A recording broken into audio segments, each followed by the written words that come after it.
Everyone, welcome to our YouTube channel electrical finger tips. दोस्तों, मैं आपका दोस्त और होस्ट अनीस आप लोगों के लिए रामबाण सीरीज का जो 90 डेज का सीरीज है उसी का एक टॉपिक इंडियन पॉलिटिक्स के कुछ क्वेश्चंस जो कि प्रीवियसली आस्क्ड क्वेश्चंस है उसका एक वीडियो लेकर आज आया हूं। इस वीडियो में, इस लेक्चर में मैं आपके वो सारे टॉपिक्स के क्वेश्चंस करवा दूंगा जो कि रिसेंटली एग्जाम्स में आर्टिकल से पूछे गए हैं। और यकीन माने ये सब क्वेश्चंस एसएससी ने रिपीटेडली फॉलो किए हैं और उस क्वेश्चंस को मैंने यहाँ पे फ्रेम किया। आप कोशिश करेंगे कि जो मैं क्वेश्चंस यहाँ पे करवा दूं आप लोगों के लिए उसे आप पूरा करें। इससे ये फायदा होगा कि आपको ये भी खुद में एनालिसिस हो जाएगा कि आपको कितने आइडियाज हैं उस क्वेश्चंस के बारे में, कितने नॉलेज है उस क्वेश्चंस के बारे में, और उसकी आपको ये भी पता चल जाएगा कि मतलब जो एग्जाम में प्रोबेबिलिटी है क्या इसकी बन सकती है, क्या ऐसे क्वेश्चन आप देख सकते हैं। प्रीवियस के क्वेश्चन अगर आप लगा रहे होंगे तो उसमें उस तरह के क्वेश्चन आपको देखने को मिल जाएंगे, तो इससे ये भी आइडिया मिल जाएगा कि हाँ, हम जो प्रीवियस ईयर की तैयारी कर रहे हैं उससे ये मैच कर रहा है, ये क्वेश्चन आ रहे हैं। तो दोस्तों, आज की इस सीरीज में, आज की इस वीडियो में, आज के इस लेक्चर में मैं आपका वो कंटेंट पूरा करवाने की कोशिश करूंगा जिसका पार्ट वाइज पार्ट आएगा। ये पार्ट 1 है, लेकिन पार्ट 2, पार्ट 3 भी क्वेश्चन के सीरीज के आएंगे, जिसमें ऑलमोस्ट मैं आपके आर्टिकल्स के जो क्वेश्चन, जितने भी क्वेश्चन है वो मैं कवर करने की कोशिश करूंगा। दोस्तों, मेरा प्रयास यही है कि 90 डेज जो मैंने सीरीज रखा था उसमें एक भी टॉपिक आपका न छूटे। मैं अपनी तरफ से ऑलमोस्ट पूरी कोशिश करता हूं कि आपकी पूरी टॉपिक्स कवर करा दूं, जितने भी बचे हुए और पार्ट्स हैं ज्योग्राफी वगैरह के, बायो वगैरह के, वो भी मैं आपको इंपॉर्टेंट क्वेश्चंस करवा दूंगा। आप यकीन माने 90 दिन जब आपके कंप्लीट होंगे, आपके पूरे स्टैटिक्स, पूरे जो नॉन टेक पोर्शंस हैं जीके जीएस के, वो पूरे कंप्लीट हो जाएंगे। आप कोशिश मतलब इतने तो जरूर हो जाएंगे कि आप अच्छे मार्क्स स्कोर कर लेंगे। तो कोशिश करें कि आप वीडियो को पूरा देखें और स्किप ना करें, ताकि आपके एक भी क्वेश्चन ऐसे ना छूटे जिससे आपके वहां प्रोबेबिलिटी बन सकते हैं क्वेश्चंस की। तो चलिए, आपका टाइम ज्यादा ना लेते हुए हम आज का सेशन शुरू करते हैं। तो आइए, कि आप स्क्रीन पे देख पा रहे हैं articles based PYQs, previous year questions. दोस्तों, मैंने आपको जैसे बोला कि प्रीवियस ईयर क्वेश्चंस हैं जो रिपीटेडली एसएससी और जितने भी एग्जाम्स हुए हैं नॉन टेक्निकल उसमें पूछे गए क्वेश्चंस हैं ये। तो यहाँ से आपके क्वेश्चन डेफिनेटली बनेंगे। आप कोशिश करेंगे कि इसके पूरा देखें और खुद से भी आंसर करने की कोशिश करें। तो चलिए, हम आज का सेशन जो है, आज का सेशन आपका स्टार्ट करते हैं। तो फर्स्ट क्वेश्चन जो आपके लिए स्क्रीन पे, विच ऑफ द फॉलोइंग आर्टिकल्स। दोस्तों, यहाँ पे जितने भी मैं आर्टिकल्स कुछ मेंशन करूंगा ऑप्शंस के अलावा भी, तो उसे आप कोशिश करेंगे कि आप कहीं कॉपी में जरूर लिख लें। चलिए स्टार्ट करते हैं। Which of the following articles of the constitution of India deals with the uniform civil code. भारतीय संविधान का निम्न में से कौन सा अनुच्छेद समान नागरिक संहिता से संबंधित है। दोस्तों, अभी रिसेंट में प्रेजेंट में UCC that means uniform civil code पे बहस छिड़ी हुई है। एक रोज किस्सा चल रहा है उस पर, यूनिफॉर्म सिविल कोड। दोस्तों, यूनिफॉर्म सिविल कोड जो है भारतीय संविधान के किस अनुच्छेद में मेंशन है, आपसे यह पूछा गया। आपके ऑप्शन स्क्रीन पे है, आर्टिकल 43, आर्टिकल 44, आर्टिकल 45, आर्टिकल 46। दोस्तों, एक चीज मैं आपको और बताना चाहता हूं कि यूनिफॉर्म सिविल कोड जो है सबसे पहले यदि किसी स्टेट में लागू हुआ तो वो गोवा है। हाल ही के एग्जाम में पूछा गया था कि यूसीसी जो है, यूनिफॉर्म सिविल कोड जो है, सबसे पहला इंप्लीमेंट किया जाने वाला कौन सा स्टेट है, किस स्टेट में सबसे पहले अडॉप्ट किया गया। तो याद रखिएगा, उसका सही आंसर गोवा है। और ये आपके सामने दूसरा प्रश्न है कि किस अनुच्छेद में इसका वर्णन है, संविधान के किस अनुच्छेद में इसका लिखित विवरण मिलता है। तो याद रखिएगा, आर्टिकल 44 इसका जो राइट आंसर है दोस्तों। आर्टिकल 44 जो है, इसी में यूसीसी यूनिफॉर्म सिविल कोड आपको इस तरह से देखने को कहीं मिल जाएगा। यूसीसी पूछ दे यूनिफॉर्म सिविल कोड, तो याद रखना है कि इसका जो मेंशन है, विवरण मिलता है, वो आर्टिकल 44 में मिलता है। समान नागरिक संहिता हिंदी में से बोलते हैं, याद रखेंगे। चलिए बढ़ते हैं नेक्स्ट क्वेश्चन की ओर। Question number 2, under which article of the constitution of India right to move freely throughout the territory of India is a fundamental right. दोस्तों, मैंने बताया था आपको कि आर्टिकल 12 से 35 हमें अधिकारों के बारे में बताया गया है। वहाँ से जो हमने शेड्यूल्स जब आपको पढ़ा रहे थे तो उस समय मैंने आपको बताया था, वहाँ पे पार्ट्स भी जब मैंने आपको पढ़ाया उस समय भी बताया, आपको चर्चा की थी सब चीज़ों की। तो यहाँ पे आपसे पूछा गया है कि किस अनुच्छेद में right to move freely throughout the territory of India का मतलब वर्णन मिला है। आप किसी भी भारत के सीमा के अंदर किसी भी राज्य में स्वतंत्र रूप से घूम सकते हैं, आवागमन कर सकते हैं, यह एक मौलिक अधिकार है। इसका वर्णन किस अनुच्छेद में मिलता है, ये पूछा गया दोस्तों। सिंपल शब्दों में है कि right to freedom for moving throughout any territory of India is a fundamental right. किस अकॉर्डिंग, किस अनुच्छेद के अकॉर्डिंग। दोस्तों, आपके ऑप्शन है आर्टिकल 24, आर्टिकल 21, आर्टिकल 20, आर्टिकल 19। दोस्तों, आपके 4 ऑप्शन हैं जो स्क्रीन पे है। कोशिश करें आप खुद से भी पहले टिक करें, खुद से भी मार्क करें, आपको आंसर देने हैं। दोस्तों, इसका जो राइट आंसर है आपको ही बताने होंगे पहले, फिर मैं बताऊंगा। आपके चार ऑप्शन स्क्रीन पे दिख रहे हैं, आर्टिकल 24, आर्टिकल 21, 20 तो और आर्टिकल 19। तो दोस्तों इसका जो राइट आंसर है वो आर्टिकल 19 है, डी, ऑप्शन डी। याद रखेंगे, ऑप्शन डी 19 इसका राइट आंसर है। इसके अकॉर्डिंग भारत की सीमा के भीतर स्वतंत्र रूप से आवागमन एक मौलिक अधिकार आप कर सकते हैं। चलिए बढ़ते हैं नेक्स्ट क्वेश्चन की ओर। Question number 3, which of the following articles promote equal justice and free legal aid for all citizens. निम्न में से कौन सा अनुच्छेद सभी नागरिकों के लिए समान न्याय एवं निःशुल्क कानूनी सहायता को बढ़ावा देता है? ऑप्शन हैं A39A, B32A, C43A, D48 है। दोस्तों मैंने ए करके ऑप्शन इसीलिए दिए हैं जितने भी इसमें बनते हैं ताकि आपको कन्फ्यूजन हो मगर आप कंफर्म हो जाए कि कौन से इसका आंसर राइट है। तो दोस्तों right to equal justice and free legal जो है वो आर्टिकल 39A के तहत आता है। तो याद रखना है इसका जो राइट आंसर है, कंफ्यूज नहीं होना है, ए राइट आंसर है 39A। आपको कॉपी में इसे मेंशन कर लेना है ताकि कंफ्यूज आप ना हो और एग्जाम में अच्छे से मार्क्स कैरी कर लें।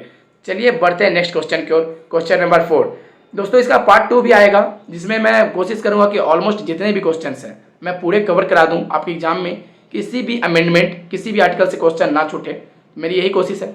चलिए क्वेश्चन नंबर 4 जो है, under which article the election commission has the power to supervise the election to the parliament and state legislatures. किस अनुच्छेद के अंतर्गत चुनाव आयोग को यह शक्ति प्रदान किया गया है कि वह संसद एवं राज्य विधानमंडल के चुनावों का पर्यवेक्षण करेगा? दोस्तों सिंपल शब्दों में यह बोला गया कि चुनाव आयोग जो है उसका जिक्र किस अनुच्छेद में किया गया है। दोस्तों इससे जुड़ी आपको दो बात मैं बताता हूं कि एक होता है केंद्रीय चुनाव आयोग, एक होता है राज्य चुनाव आयोग। आपसे कई बार एग्जाम में ये भी पूछ लेगा कि जो स्टेट असेंबली के जो इलेक्शंस होते हैं वो कौन करवाता है, स्टेट इलेक्शन कमीशन और सेंट्रल इलेक्शन कमीशन, केंद्रीय चुनाव आयोग या राज्य चुनाव आयोग। दोस्तों आपको बहुत कंफ्यूजन होगा कि राज्य चुनाव हो रहा है, किसी राज्य में इलेक्शन हो रहा है तो राज्य चुनाव आयोग ही करवा रहा होगा, लेकिन गलत है दोस्तों। केंद्र जो केंद्रीय चुनाव आयोग है वो केंद्र में जो जितने चुनाव होते हैं उसका और राज्य जितने भी राज्य के चुनाव होते हैं उसका वो पर्यवेक्षण करता है, उसका वो जो चुनाव होता है प्रक्रिया होती है उसका संचालन केंद्रीय चुनाव आयोग करता है। लेकिन राज्य चुनाव आयोग जो होता है, जो राज्य में नगर पंचायत की, पंचायती की जितनी भी चुनाव होते हैं, मुखिया वगैरह जितना के, उसका जो निरीक्षण करते हैं, उसका जो संचालन करते हैं वो राज्य चुनाव आयोग करते हैं। आपको इस चीज़ को याद रखना है। तो जो केंद्रीय चुनाव आयोग है उसका जो मेंशन है वो आर्टिकल, ऑप्शंस आपको दिए हुए हैं, ऑप्शंस देख लेंगे एक बार आप। Article 314, article 324, article 342 and article 280। आपको 4 ऑप्शंस मैंने यहाँ पे दिए हैं दोस्तों, देखेंगे चारों ऑप्शंस बहुत इंपॉर्टेंट है। तो इसका राइट आंसर है आर्टिकल 324 जहाँ पे इलेक्शन कमीशन का जिक्र किया गया है। आर्टिकल 280 फाइनेंस कमीशन से रिलेटेड है, इसके क्वेश्चंस आपको आगे देखने को मिलेंगे। तो याद रखेंगे कि चुनाव आयोग को यह शक्ति प्रदान है कि वह संसद एवं राज्य विधानमंडल के चुनावों का पर्यवेक्षण करेगा आर्टिकल 324 के तहत। याद रखेंगे आर्टिकल 324। चलिए बढ़ते हैं नेक्स्ट क्वेश्चन की ओर। Question number 5, which article of the Indian constitution talks about the provision for impeachment of the president of India. दोस्तों मैंने आपको यह बताया था, कल के सेशन में भी बताया था कि राष्ट्रपति पर जो महाभियोग लगता है उसका सोर्स किस देश से लिया गया है, ये प्रोविजन किस देश से अडॉप्ट किया गया है। आपको मैंने ये बताया था कि सोर्सेस ऑफ इंडियन कॉन्स्टिट्यूशन में कि इसका जो सोर्स है वो अमेरिका है। राष्ट्रपति पर महाभियोग का जो प्रोविजन है वो अमेरिका से लिया गया है, ये आपको भी याद रखना है। और ये भी पूछता है कि किस आर्टिकल में मेंशन है। दोस्तों ऑप्शन है आपके आर्टिकल 79, आर्टिकल 80, आर्टिकल 63, आर्टिकल 61। दोस्तों राष्ट्रपति से जितने भी रिलेटेड आर्टिकल्स हैं उसका तो मैं क्वेश्चंस बनाऊंगा ही, और इसका पीडीएफ भी मैं कोशिश करूंगा कि राष्ट्रपति से एटलीस्ट जितने भी क्वेश्चंस बनते हैं उसके पीडीएफ मैं आपको टेलीग्राम ग्रुप में डलवा दूं, और टेलीग्राम ग्रुप का लिंक तो इस वीडियो में है ही। तो ऑप्शंस 4 है आपके 79, 80, 63, 61। तो दोस्तों आपको यह जानना चाहिए कि आर्टिकल 79 जो है वो आपके संसद से रिलेटेड है, पार्लियामेंट से रिलेटेड है। याद रखेंगे ये चीज़। 79 जो है पार्लियामेंट से रिलेटेड है। आर्टिकल 80 में राज्यसभा का विवरण मिलता है और आर्टिकल 81 में लोकसभा का विवरण मिलता है, ये भी याद रखेंगे। आर्टिकल 81 में लोकसभा, आर्टिकल 80 में राज्यसभा, आर्टिकल 79 में पार्लियामेंट का जिक्र मिलता है। लेकिन इम्पीचमेंट के बारे में पूछा है कि प्रेसिडेंट का जो महाभियोग लाया जाता है, प्रेसिडेंट को जो हटाने की प्रक्रिया, महाभियोग की प्रक्रिया है, उसका प्रावधान किस अनुच्छेद में है। तो इसका जो राइट आंसर है वो है आर्टिकल 61। कौन सा आर्टिकल है दोस्तों, याद रखेंगे आर्टिकल 61। इसका प्रोविजन आर्टिकल 61 में है, याद रखेंगे इस चीज को। चलिए बढ़ते हैं, वो क्वेश्चन छूट गया। विच article of the Indian constitution provides that each Indian states will have a governor. भारतीय संविधान का कौन सा अनुच्छेद व्यवस्था करता है कि प्रत्येक राज्य में एक राज्यपाल होगा। दोस्तों आपसे मैंने जैसे अभी पूछा कि प्रेसिडेंट के बारे में भी पूछता है, तो प्रेसिडेंट का मैंने तो बोला कि पूरा पीडीएफ आपको ग्रुप में दे दूंगा। फिर आपसे पूछ रहा है कि हर स्टेट में गवर्नर होगा, किस आर्टिकल में मेंशन है, किस आर्टिकल में मेंशन है कि हर स्टेट में गवर्नर होगा। दोस्तों जैसे प्रेसिडेंट का मेंशन है कि हर देश में एक प्रेसिडेंट, भारत में एक प्रेसिडेंट होगा, ये जो पोस्ट है प्रेसिडेंट का वो किस आर्टिकल में मेंशन है, मैं ये भी आपको बता दूं कि प्रेसिडेंट से जो रिलेटेड था, यहाँ पे देखिएगा मैं यहाँ मेंशन कर ही देता हूँ। प्रेसिडेंट जो भारतीय प्रेसिडेंट का जो पद है, पोस्ट है, वो आर्टिकल 52 में मेंशन है, याद रखेंगे। इससे मैं इसलिए बता रहा हूँ क्योंकि इसका ट्रिक आगे मैं कुछ बताऊंगा। 52 से रिलेटेड है, याद रखेंगे इस चीज़ को कि आर्टिकल 52 में भारत के प्रेसिडेंट का पद है और उसका विवरण वहाँ मिलता है कि भारत में एक राष्ट्रपति होगा। चलिए बढ़ते हैं, नेक्स्ट जो क्वेश्चन था मेन क्वेश्चन पे आते हैं अपने। तो यहाँ पे पूछा है कि जो राज्यपाल की व्यवस्था है वो किस आर्टिकल के तहत किया गया है। तो दोस्तों मैं इसका एक ट्रिक बताता हूँ कि राष्ट्रपति का 52 और जीएसटी का जो अमेंडमेंट हुआ है, आपको पता है कि जीएसटी अमेंडमेंट 101 है, इससे आप प्लस कर दें तो 153। ये मैंने ट्रिक बनाया था खुद के पढ़ने के लिए कि 52 में बावन में राष्ट्रपति और राष्ट्रपति ने 101 रुपये का चंदा दिया तो बन गया 153, तो 153 में राज्यपाल। याद रखेंगे मैंने जो ट्रिक बनाया था 153 इसका राइट आंसर है। इसके जो ऑप्शन बी है वो राइट आंसर है 153। आर्टिकल 153 में राज्यपाल का विवरण मिलता है कि हर स्टेट में एक राज्यपाल होगा, इसका जो विवरण है वो आर्टिकल 153 में मिलता है। मैंने ट्रिक बताया, प्रेसिडेंट का जो पोस्ट होता है वो 52 में, 101 रुपये का जीएसटी भरा उसने और 153 दोनों के समेसन हुए तो वो गवर्नर का जो पोस्ट है वो आर्टिकल में 153 बन गया। चलिए बढ़ते हैं नेक्स्ट क्वेश्चन, क्वेश्चन नंबर 7 की ओर। Which articles of the Indian constitution deals with emergency due to war, external aggression और आर्म्ड रिबेलियन। दोस्तों 3 तरह के इमरजेंसी प्रोविजंस हैं, आर्टिकल 352, आर्टिकल 356, आर्टिकल 360। 3 मैंने मेंशन किया यहाँ पे, आर्टिकल 352, आर्टिकल 360 एंड आर्टिकल 356। ये 3 आर्टिकल्स हैं जिसमें इमरजेंसी के प्रोविजंस हैं। लेकिन दोस्तों ये जो क्वेश्चन पूछा है कि भारतीय संविधान का कौन सा अनुच्छेद युद्ध, वायु आक्रमण तथा सशस्त्र विद्रोह के कारण आपातकाल उपबंधों से संबंध रखता है। दोस्तों बाहरी आक्रमण से, सशस्त्र विद्रोह होने के कारण आपातकाल से जो संबंधित है, ये आपसे पूछा है दोस्तों यहाँ पे। तो अनुच्छेद ये जो है 3 मैंने बताया कि आर्टिकल 352, 356, आर्टिकल 360, 3 मैंने बताया दोस्तों। तो आपको याद रखना है कि इसका जो राइट आंसर है, नहीं इसका राइट आंसर आपको बताना है ताकि आप सही से बता सकें। इसका राइट आंसर आपको बताना है, आप बताएंगे इसका राइट आंसर। क्वेश्चन नंबर 7 की ओर। Which articles of the Indian constitution deals with emergency due to war, external aggression और आर्म्ड रिबेलियन। भारतीय संविधान का कौन सा अनुच्छेद युद्ध, बाह्य आक्रमण तथा सशस्त्र विद्रोह के कारण आपातकाल उपबंधों से संबंध रखता है। दोस्तों 3 तरह के इमरजेंसी प्रोविजंस हैं भारतीय संविधान में, जिसमें आर्टिकल 352, 3 आर्टिकल मेंशन है, आर्टिकल 352, आर्टिकल 356 एंड आर्टिकल 360। दोस्तों याद रखना है आपको कि 3 इमरजेंसी प्रोविजंस है, लेकिन यहाँ पे पूछा है आपको बाहरी युद्ध, बाह्य आक्रमण, दैट मीन्स कि नेशनल इमरजेंसी लगने के केसेस है। तो याद रखेंगे कि जो नेशनल इमरजेंसी लगता है वो आर्टिकल 352 के तहत लगता है। आर्टिकल 356 के तहत राज्य जो स्टेट इमरजेंसी लगाते हैं, प्रेसिडेंट हमारे लगाते हैं किसी भी स्टेट में, अगर वहाँ के सरकार के में बीच मतलब अराजकता फैल जाती है और वहाँ पे मतलब राष्ट्रपति शासन लागू करना, जो हम लोग सुने राष्ट्रपति शासन, तो राष्ट्रपति शासन जो किसी भी स्टेट में अगर लागू होता है तो वो 356 के तहत ही होता है। और फिर आर्टिकल 360 जैसे इमरजेंसी ड्यू टू फाइनेंस, मतलब वित्तीय आपात, जब देश में मंदी आ जाती है, आर्थिक मंदी वगैरह आती है, तो उस समय जो आर्टिकल्स अप्लाई होते हैं वो 360 होते हैं, वित्तीय आपात लगते हैं। तो मैंने 3 तरह के प्रोविजंस है, आर्टिकल 352, 356 और 360। लेकिन इसके जो आपके राइट आंसर्स हैं, इसके जो राइट आंसर है आपके वो आर्टिकल 352 है। याद रखेंगे कि युद्ध, बाह्य आक्रमण तथा सशस्त्र विद्रोह, रिवेलियन जो पूछा आपसे, अगर बाह्य आक्रमण को तो नेशनल इमरजेंसी वो 352 में याद रखेंगे, 356 में स्टेट इमरजेंसी जो कि राष्ट्रपति लगाते हैं, और आर्टिकल 360 ये भी आपको याद रखना है कि वित्तीय आपात से संबंधित है, बहुत याद रखना। चलिए मोस्ट इंपॉर्टेंट है ये क्वेश्चन, आप याद रख लेंगे। तीनों में कंफ्यूजन बहुत होता है, 352, 356 एंड 360 में, लेकिन इसका राइट आंसर 352 है। चलिए बढ़ते हैं नेक्स्ट क्वेश्चन में। विच article of the constitution of India provisions for reservation of seat for scheduled caste and scheduled tribes in the house of people. भारतीय संविधान के किस अनुच्छेद में लोकसभा में अनुसूचित जाति और अनुसूचित जनजाति के लिए सीटों के आरक्षण का प्रावधान है। ऑप्शन है दोस्तों आपके आर्टिकल 325, आर्टिकल 338, आर्टिकल 330, आर्टिकल 324। दोस्तों यहाँ पे दो ऑप्शन होंगे जिसमें आपको कंफ्यूजन होंगे, आर्टिकल 338 और आर्टिकल 330। दोस्तों आपको कंफ्यूज नहीं होना है।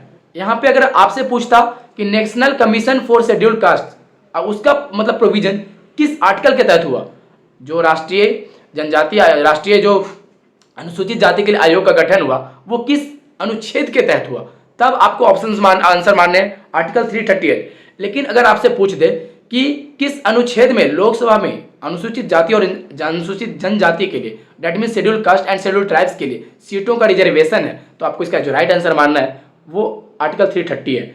ये जो है वो आपके कमीशन से रिलेटेड है, याद रखेंगे कमीशन से रिलेटेड है, कंफ्यूज नहीं होना है। लेकिन ये सीट से रिलेटेड है, तो याद रखेंगे इसका राइट आंसर जो आर्टिकल 330 है, याद रखेंगे, इस चीज को कंफ्यूज नहीं होगा, वेरी इंपॉर्टेंट क्वेश्चन है। चलिए बढ़ते हैं नेक्स्ट क्वेश्चन की ओर। Question number 9, which of the following articles of the constitution of India is associated with the election of the president of India.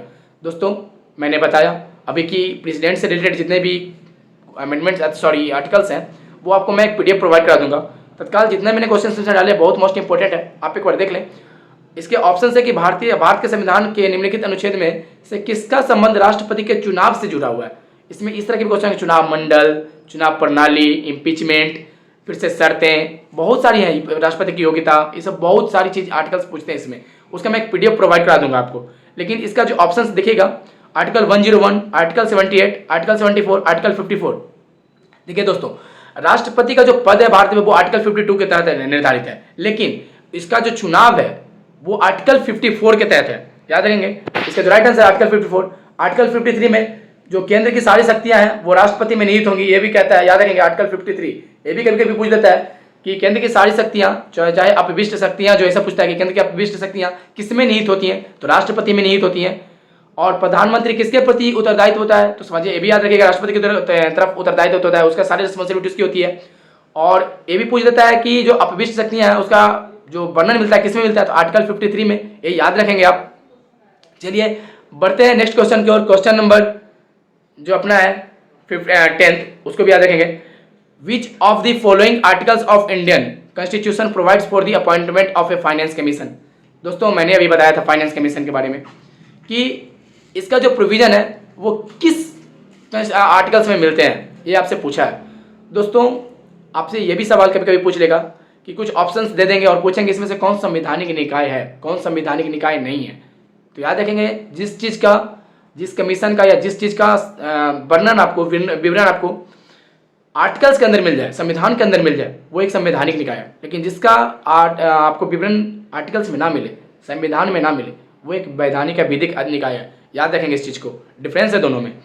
चलिए तो इसका ऑप्शंस जो है आर्टिकल 21, आर्टिकल 143, आर्टिकल 280, आर्टिकल 360।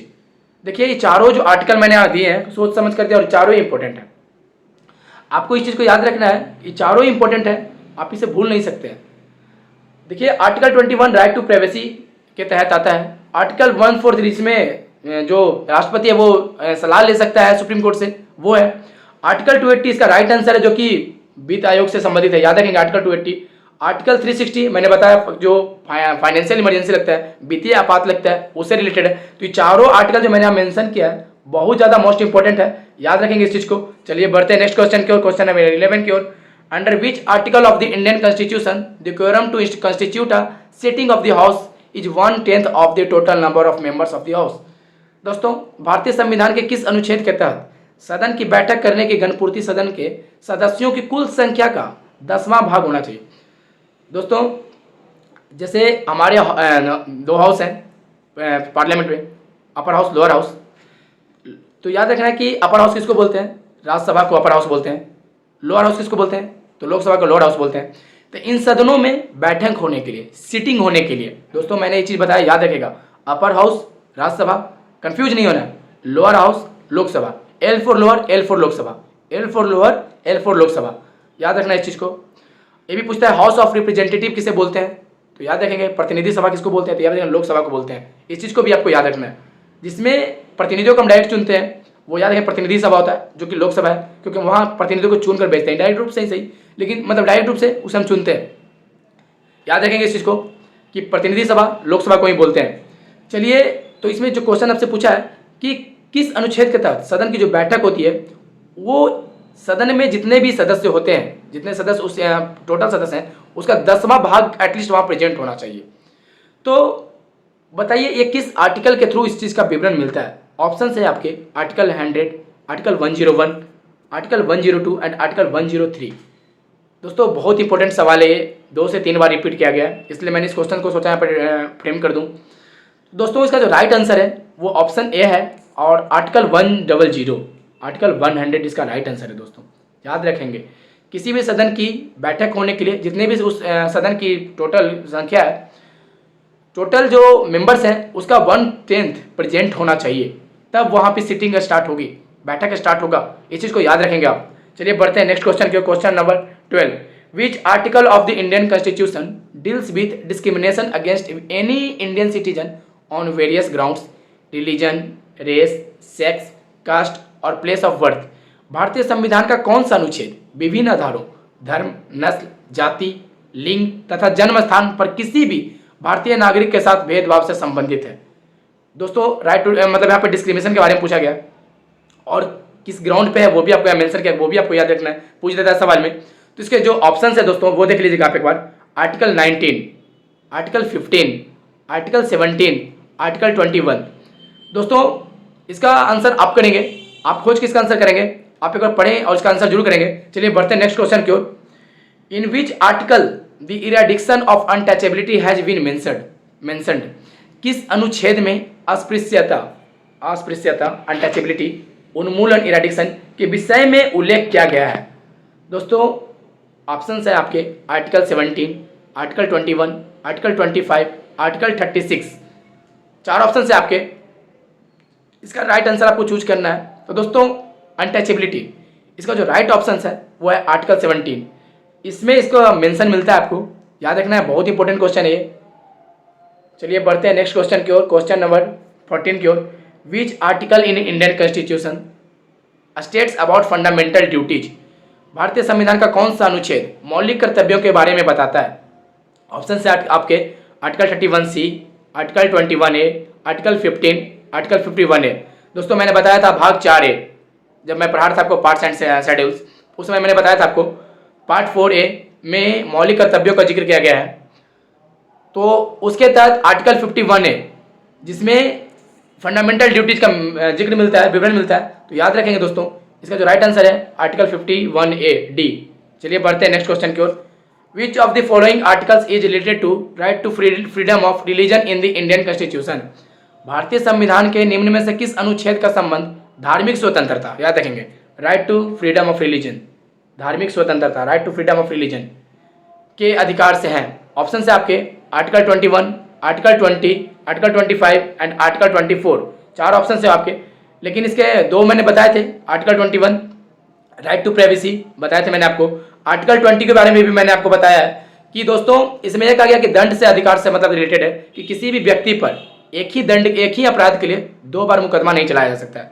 अगर कोई इंसान कोई गुनाह कर दिया है तो उस पर आप एक ही गुनाह के लिए 2 बार सजा उसको नहीं दिया जा सकता है, 2 बार उस पर मतलब कानून व्यवस्था कार्रवाई नहीं कर सकती है। इसके तहत ही कि उसी आरोपी व्यक्ति को खुद पे मतलब आरोप साबित करने के लिए खुद का गवाह बनने के लिए बाध्य भी नहीं कर सकती है। और ये जो है विधिक, कानूनी और दंडाधिकार से संबंधित है। लेकिन इसका जो राइट आंसर है वो आप याद रखेंगे आर्टिकल 25 ये इसका राइट आंसर है। आर्टिकल 25 ही right to freedom of religion से संबंधित है, याद रखेंगे। चलिए बढ़ते हैं नेक्स्ट क्वेश्चन की ओर। Which article of Indian constitution gives guarantees for the protection of life and individual freedom?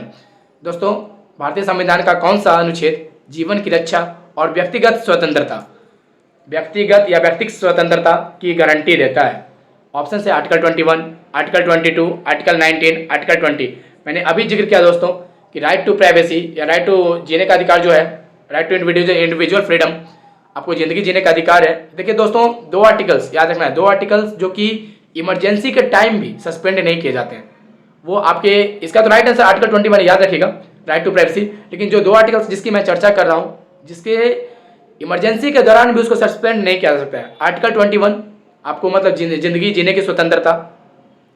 Article 20 जैसे ये है कानूनी साला जो दंडाधिकार वाला सिस्टम मैंने बताया, आप किसी भी कोर्ट में जा सकते हैं अपने रिलेटेड दंड के लिए, किसी भी चीज़ के प्रोविजन के लिए आप कोर्ट जा सकते हैं। और किसी भी व्यक्ति को मतलब एक ही अपराध के लिए 2 बार सजा नहीं हो सकता है। ये भी आर्टिकल 20 में मेंशन है। इसके 3 इसमें ए बी 1 2 3 करके चीज में मेंशन है आर्टिकल 20 में, याद रखेंगे इस चीज को।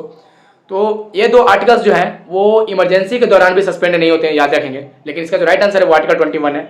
चलिए बढ़ते हैं नेक्स्ट क्वेश्चन की ओर। Agriculture is a subject, agriculture as a subject is included in which list of the constitution.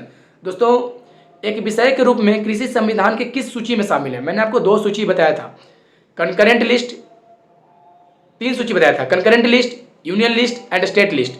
3 तरह की सूची मैंने आपको बताया था, जिसमें एक राज्य सूची भी मैंने आपको, स्टेट लिस्ट भी बताया था कि किसमें क्या रखा गया है, किसमें, जैसे आपको जनगणना आपको संघ सूची में रखा गया था, यूनियन लिस्ट में रखा गया था, पुलिस स्टेट लिस्ट में रखा गया था, शिक्षा आपको कंकरेंट लिस्ट में भी रखा गया है। तो इस चीज़ को याद रखना है आपको कि कौन कृषि जो है वो किस लिस्ट में शामिल है, कृषि जो है वो किस लिस्ट में शामिल है। तो इसका जो राइट आंसर है दोस्तों वो है स्टेट लिस्ट। स्टेट लिस्ट में कृषि शामिल है, लेकिन कृषि के कुछ चीज जो है वो कंकरेंट में भी डाल दिया गया। बट आपसे यदि सिर्फ कृषि पूछा जाए तो कृषि संविधान की किस सूची में शामिल है, तो याद रखेंगे ये स्टेट लिस्ट में शामिल है, राज्य सूची में शामिल है। बहुत इंपॉर्टेंट सवाल है क्योंकि इससे कंफ्यूजन होता है। चलिए बढ़ते हैं नेक्स्ट क्वेश्चन की ओर। Question number 18, according to which article of the Indian constitution the president rule is implemented in a state. मैंने आपके बताया था अभी आर्टिकल 352, आर्टिकल 356 एंड आर्टिकल 360। तो दोस्तों यहाँ पे 4 और आर्टिकल्स हैं, फिर से मैं एक बार बता देता हूँ। आर्टिकल 352 बाहरी विद्रोह, सशस्त्र विद्रोह के कारण बाहरी इमरजेंसी, नेशनल इमरजेंसी इसमें लगता है। आर्टिकल 356 राष्ट्रपति शासन लगाया था किसी भी राज्य में, तो इसका राइट आंसर जो है वो आर्टिकल 356 ही होगा। आर्टिकल 360 वित्तीय आपात, फाइनेंस इमरजेंसी। लेकिन आर्टिकल 368 ये भी बहुत इंपॉर्टेंट है, याद रखेंगे कि आर्टिकल 368 जो है इसी के थ्रू ये प्रोविजन है कि संविधान में संशोधन की जा सकता है। संविधान में संशोधन की जो प्रक्रिया है वो इसी आर्टिकल 368 के तहत मेंशन है। और ये किस देश से लिया गया है आपको मैंने बताया था दोस्तों, मैंने आपको बताया था, इसको आपको कमेंट करना है। मैंने कल ही बताया है जब सोर्सेज ऑफ इंडियन कॉन्स्टिट्यूशन पढ़ा रहा था तो उसमें मैंने बताया है कि संविधान में संशोधन की प्रक्रिया है किस देश से ली गई है। तो आपको इसको कमेंट में जरूर ड्रॉप करना है कमेंट। चलिए बढ़ते हैं नेक्स्ट क्वेश्चन की ओर। Question number 19, according to which article of the constitution of India shall the council of ministers be collectively responsible to the Lok Sabha. भारतीय संविधान के किस अनुच्छेद के अनुसार मंत्रिपरिषद सामूहिक रूप से लोकसभा के प्रति जवाबदेही होगी? ऑप्शन है आपके article 29, article 75, article 35 and article 31। दोस्तों याद रखेंगे कि मंत्रिपरिषद और ये सब जो टर्म है ना वो 70 के बाद ही आते हैं। मैंने बोला ना कि आपको एक लिस्ट प्रोवाइड कराऊंगा, एक PDF प्रोवाइड कराऊंगा जिसमें इन सब से रिलेटेड जो आर्टिकल्स हैं उसके मुख्य आर्टिकल्स वहाँ रहेंगे। तो दोस्तों मंत्रिपरिषद जो है सामूहिक रूप से लोकसभा के प्रति जवाबदेही रहेगा। ये क्वेश्चन पूछा गया सवाल है और इसका जो राइट आंसर है वो आर्टिकल 75 है। याद रखेंगे आर्टिकल 75 के अंतर्गत मंत्रिपरिषद जो है वो सामूहिक रूप से लोकसभा के प्रति जवाबदेही रहेगा, रिस्पॉन्सिबल रहेगा। चलिए बढ़ते हैं नेक्स्ट क्वेश्चन की ओर। Question number 20, which of the following is one of the articles of the constitution of India that mentions the controller and auditor general of India. CAG दोस्तों, short form CAG, controller and auditor general of India. भारत के संविधान में वह कौन सा अनुच्छेद है जिससे भारत के नियंत्रक और महालेखा परीक्षक का उल्लेख किया गया है? ऑप्शन है article 156, article 148, article 280 and article 352। दोस्तों ये बहुत इंपॉर्टेंट सवाल है, CAG से आपसे हमेशा पूछ लेता है क्वेश्चन, CAG का उल्लेख जो है किस आर्टिकल में है? तो याद रखेंगे आर्टिकल 148, बहुत इंपॉर्टेंट आर्टिकल 148। तो इसका राइट आंसर जो है वो आर्टिकल 148 है। दोस्तों 148 याद रखेंगे। दोस्तों यही क्वेश्चन थी, 20 क्वेश्चंस मैंने कराए हैं पार्ट 1 में, लेकिन पार्ट 2 भी मैं जल्द लेकर आऊँगा, उसमें भी बहुत इंपॉर्टेंट क्वेश्चंस रहेंगे। आप कोशिश करेंगे कि इसे खुद से वीडियो को पूरा देखें और इसके क्वेश्चंस खुद से लगाने की कोशिश करें। और मैं जो ग्रुप में PDF दूंगा, टेलीग्राम ग्रुप में जो मैं PDF इसका डलवाऊंगा, तो कोशिश करें वहाँ से खुद से एनालिसिस करें कि मेरे कितने सही हुए, मुझे कितना याद रह गया। तो चलिए आशा करता हूँ मेरा यह सेशन जो है आपको बहुत पसंद आया होगा। और अगर यह सेशन मेरा पसंद आता है तो दोस्तों इसे स्प्रेड कीजिए, लोगों के बीच में शेयर कीजिए, ताकि ये जो कंटेंट है, मेरा जो प्रयास आप लोगों के लिए वो दूर दूर तक फैल सके, उस बच्चे तक जा सके जिसको सच में इसकी जरूरत है। कोशिश करें इसे आप शेयर करेंगे और लाइक तो जरूर करेंगे। चलिए आपका लाइक ही हमारे लिए मोटिवेशन है, जो हमें यह प्रेरित करता है कि आपके लिए मैं कुछ करूं। फिर मिलते हैं नेक्स्ट वीडियो में, तब तक के लिए थैंक यू और जय हिंद।